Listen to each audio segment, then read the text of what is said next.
अस्सलामुअलैकुम वरहमतुल्लाहि वबरकातुहू। आज है यौम आशूरा यानी 10 मुहर्रम का दिन। मुहर्रम के महीने में अल्लाह तबारक व तआला ने बड़े बड़े वाक़यात जब से कायनात बनाई है पेश फरमाए, और 10 मुहर्रम का दिन पूरे मुहर्रम के महीने में सबसे ज़्यादा ख़ास है।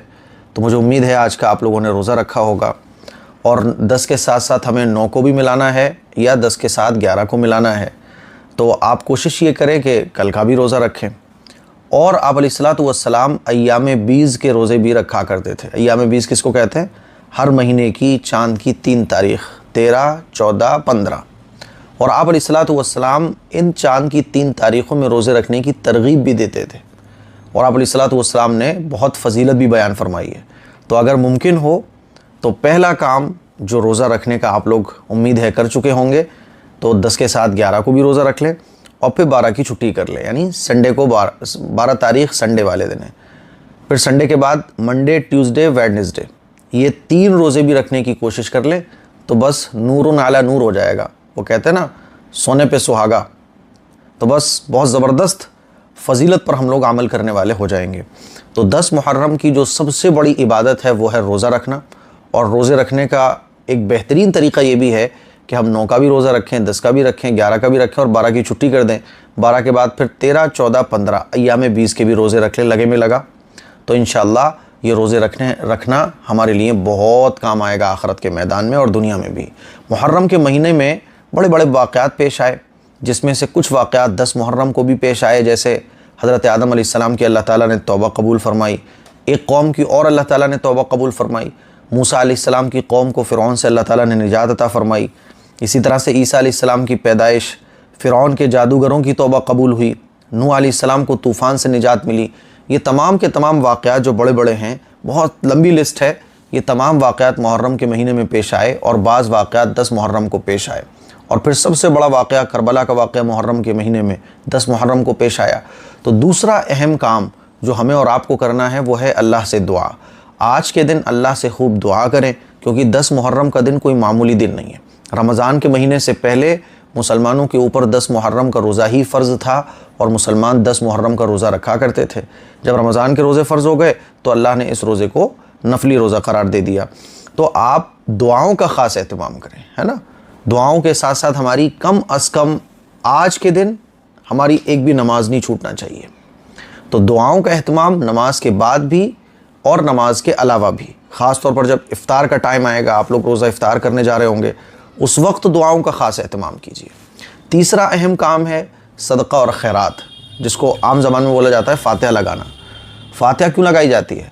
फ़ातिहा इसीलिए लगाई जाती है कि हमने जो कुछ बनाया है वो अल्लाह की राह में हम खर्च करना चाहते हैं, अल्लाह की राह में हम गरीबों को खिलाना चाहते हैं, और इसका सवाब हज़रत हुसैन और असहाब हुसैन को पहुँच जाए, अहले बैत को पहुँच जाए। इसका मतलब भी फ़ातिहा है।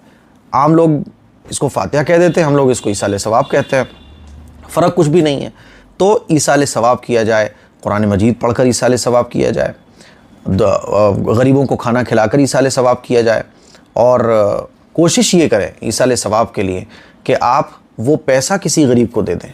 क्योंकि देखो, गरीबों की जो ज़रूरत होती है वो डिफरेंट होती है। किसी को खाना चाहिए, किसी को दवाएँ चाहिए, किसी को कपड़ा चाहिए, किसी को अपने घर की टूटी हुई छत को संभलवाना है, किसी को अपने बच्चे की फ़ीस भरनी है। तो कोशिश ये करें कि आप कुछ रकम खाने के बजाय और दूसरी चीज़ों के बजाय, क्योंकि होता क्या है कि मुहर्रम के महीने में खाने पीने को खूब लुटाया जाता है, लंगर चलते हैं, और खाने पीने की वजह से खाने की बर्बादी बहुत होती है। आप देखिए सड़कों पर लूटमारी चल रही होगी, ये भी लुटाया जा रहा होगा, वो भी लुटाया जा रहा होगा। हालांकि सुन्नत तरीक़ा तो अल्लाह के नबी सल्लल्लाहु अलैहि वसल्लम का बैठकर खाने का था। खड़े होकर पानी पीना चल रहा है, खड़े होकर खाना चल रहा है, और ये खाना भी गरीबों तक नहीं पहुँच रहा है। तो कोशिश ये करें कि सदक़ा और खैरात, गरीब को खाना खिलाना, ये बहुत अदब एहतराम के साथ आपको अदा करना है। किसी को पैसे देना है, कोशिश ही कीजिए पहली फ़ुर्सत में आपके जो रिलेटिव्स में लोग हैं उनको पहुंचा दीजिए। कोई गरीब आपको नज़र आ रहा है, उसको दस्तरखान पर बिठा के आप खाना खिलाइए।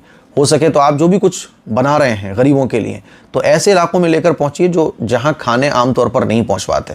अब आप लोग क्या करते हैं, ये 3 काम तो हो गए करने के। अब कुछ काम ऐसे हैं जो नहीं करना है।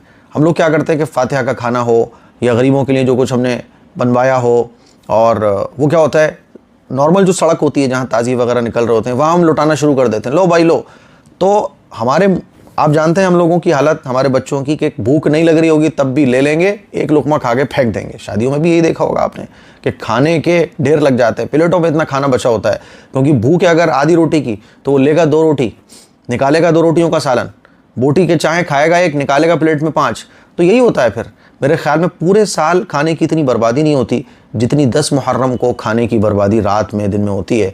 लूटा मारी चल रही होती है। कौन सा तरीका है खाने का और खिलाने का? इसीलिए इन तमाम कामों से बचिए। म्यूज़िक वाली नात कव्वालियों से बचिए।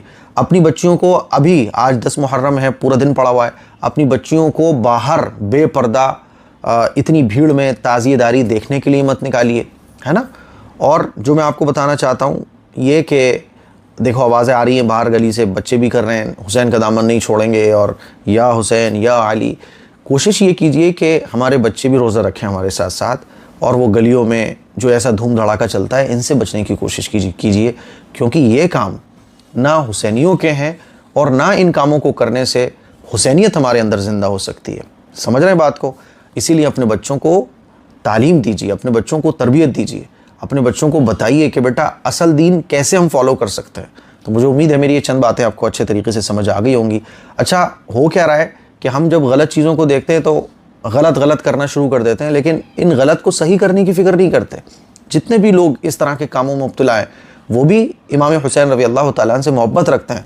फ़र्क इतना है कि उनको हमने मोहब्बत करने का तरीका नहीं सिखाया।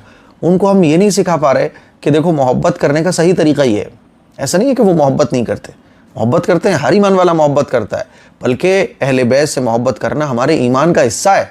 अगर हम अहले बैत से मोहब्बत नहीं करेंगे हमारा ईमान मुकम्मल नहीं है। लेकिन मोहब्बत करने का तरीका ना हम खुद सीखते हैं और ना दूसरों को सिखाते हैं कि मोहब्बत में क्या अदब होता है, क्या सलीका होता है और मोहब्बत करना किसे कहा जाता है। तो ज़रूरत इस बात की है कि गलत कहने के बजाय हम और आप कोशिश में लग जाएं कि मेरी भी इस्लाह हो और सामने वाले की भी इस्लाह हो। दुआओं की गुजारिश मुझे अपनी दुआओं में याद रखिएगा। तो कितने काम हो गए? नंबर 1 रोज़ा रखना, नंबर 2 दुआओं का अहतमाम करना, नंबर 3 ईसाले सवाब और गरीबों की मदद, सदक़ा और खैरात करना, चौथा दस्तरखान को वसी करना। आज के दिन आप अपने दस्तरखान को वसी करें, अपने घर वालों पर ख़र्च करें और बाहर वालों पर भी ख़र्च करें। बाहर वालों से मतलब गरीबों पर खूब ख़र्च करें और तमाम का तमाम सवाब अहले बैत और असहाब हुसैन को पहुंचाने की कोशिश करें। बाकी जितने भी गलत काम है, गलत काम सारे आप लोगों को पता है, उनसे बचने की ज़रूर कोशिश कीजिए, कम अज़ कम 10 मुहर्रम वाले दिन। इस क्लिप को शेयर करें, दूसरों तक पहुँचाएँ। अस्सलामु अलैकुम व रहमतुल्लाहि व बरकातुहू।